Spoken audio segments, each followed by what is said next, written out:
राधे कृष्ण राधे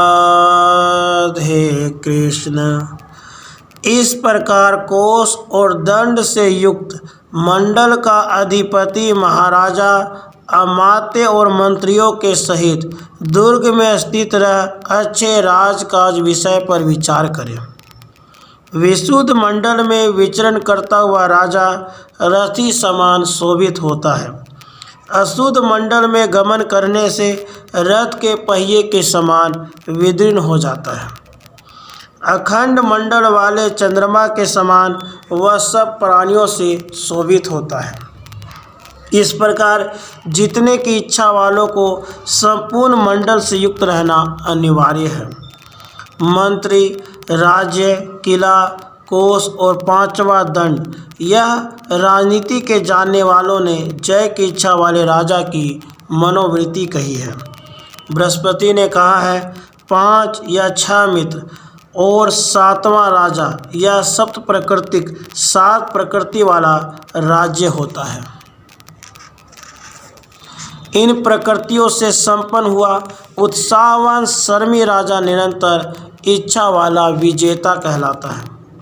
कुलीनता, वृद्धजनों की सेवा, उत्साह, स्थूलशीलता, चित्त का ज्ञान, बुद्धिमत्ता, प्रगल्भता, सत्यवादिता, दृढ़सूत्रता न होना, अशुद्रता, नम्रता, अपनी प्रमुखता रखनी, देश काल का ज्ञान होना, दृढ़ता, सभी क्लेश में सहनशीलता, सब वस्तु को यथार्थ जानना, चतुराई, सदा अपनी मंत्रणा को गुप्त रखना, आशा का भंग न करना, शूरता, स्वयं भक्ति का जानना कि अमुक पुरुष मुझसे प्रेम करता है अथवा कृतज्ञता, शरण में आए हुए की रक्षा करना, सहनशीलता, चंचलता न करना, शास्त्रानुसार अपना कर्म करना, कार्यकुशलता, दूरदर्शिता, धर्मात्मा, शर्मशील, क्रूर दंड न देना तथा राज्य की उन्नति में तत्परता, यह जयशील राजा की गुण है। संपूर्ण गुणों से हीन भी हो, पर जो प्रतापी है वही राजा है। प्रतापवान राजा ही शत्रुओं को परास्त कर सकता है, जैसे सिंह मृगों को परास्त करता है। प्रताप सिद्ध राजा लक्ष्मी को प्राप्त होता है। राजा सदा शत्रु पर अपना दबदबा बनाए रखे।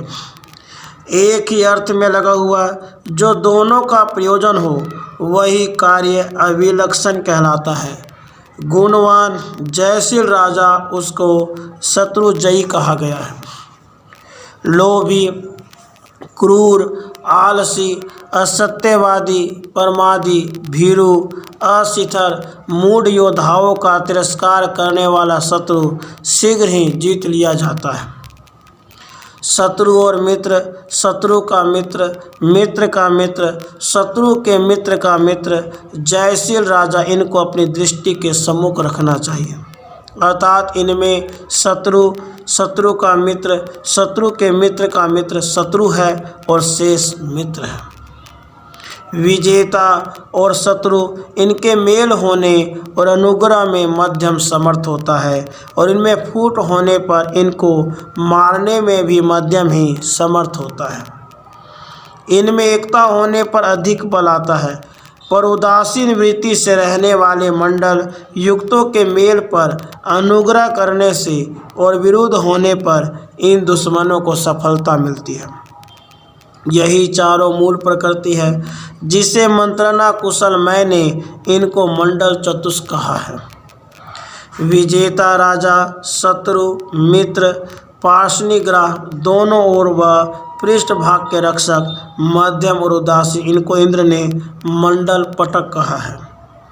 उदासीन मध्यम वृत्ति वाला विजेता यह 12 राजाओं का संयुक्त मंडल है, यह शुक्राचार्य ने कहा है। इन 12 राजों में से शत्रु और मित्रों के पृथक पृथक भेद से मैंने इनको भी 26 मंडल का माना, अर्थात 12 शत्रु, 12 मित्र, 2 उदासीन और मध्यम।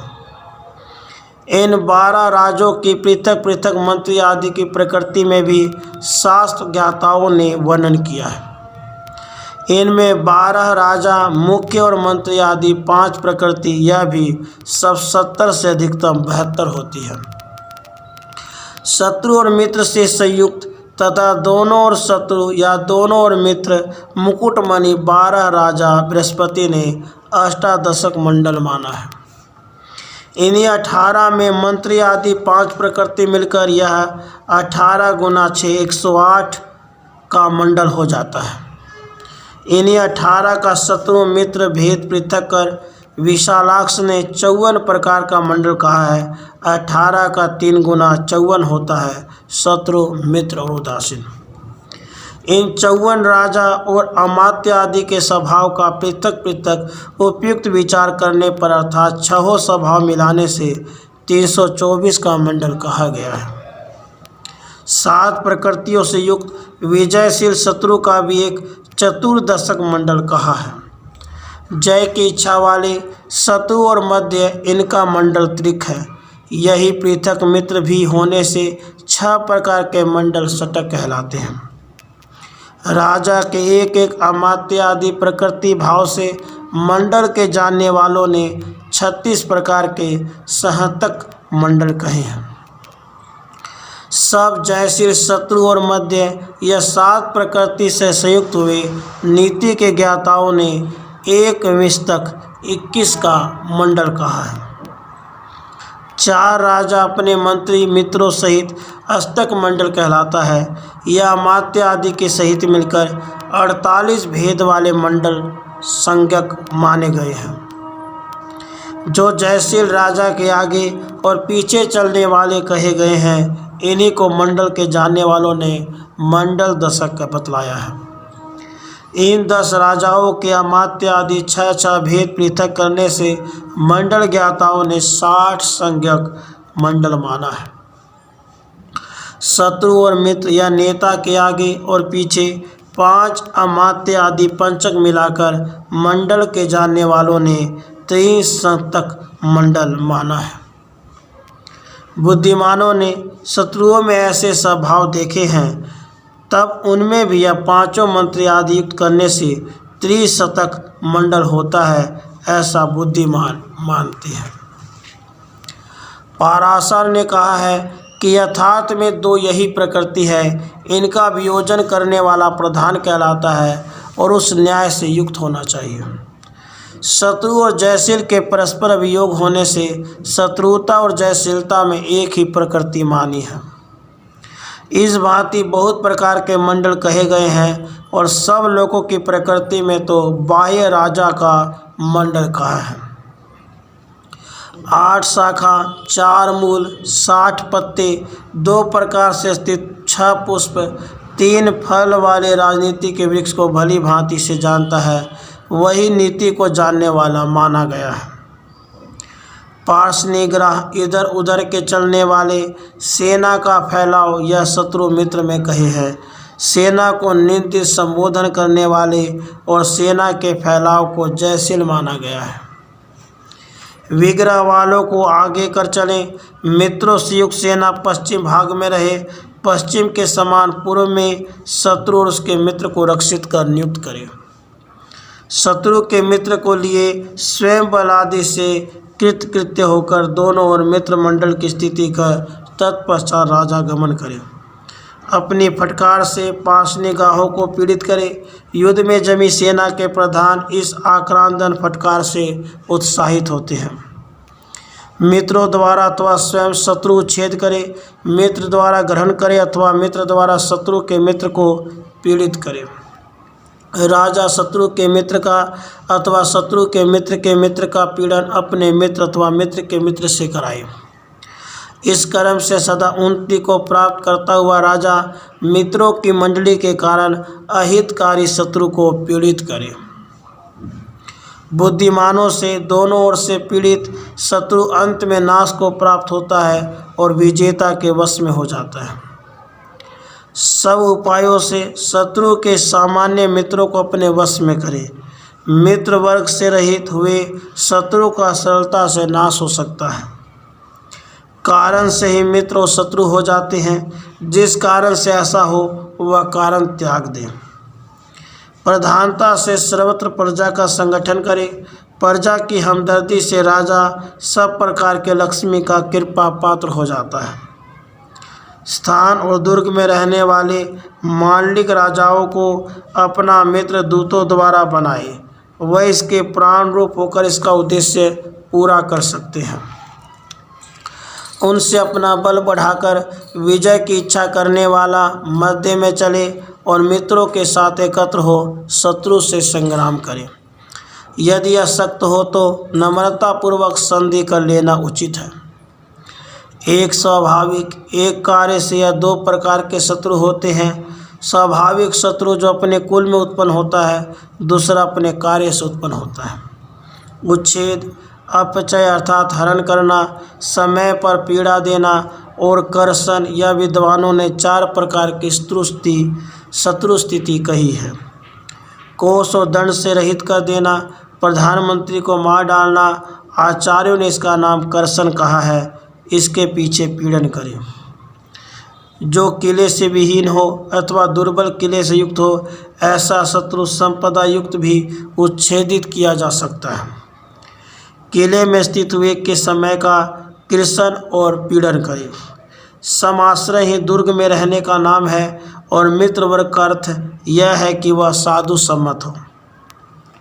विभीषण के सगे भ्राता का तथा सूर्यपुत्र के सगे भ्राता युधिष्ठिर का सब कार्य नीति प्रयोग हरण होने के कारण जैसे विनाश हुआ, इसी प्रकार सर्वतंत्र के हरण से शत्रु का सहज में ही विनाश किया जा सकता है।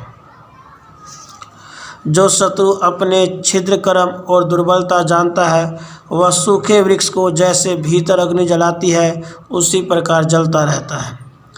जो मित्र दोनों ओर से पक्षपात बरतता है, उसको शीघ्र ही नष्ट कर देना चाहिए। जिस प्रकार इंद्र ने दैत्यों की ओर मिलने पर भी इंद्र का यज्ञ करते हुए विश्वरूप को मार डाला था। जब बलवान शत्रु से निग्रह उपस्थित हो तो कष्ट में पड़े शत्रु का अपने उच्छेद की शंका से धन आदि हरण करे अथवा उसका ही अपहरण करे। जिसके उच्छेद करने से कोई दूसरा शत्रु उठ खड़ा हो तो उसका नाश न कर अपने सामने अर्थात अपने अधीन रखे।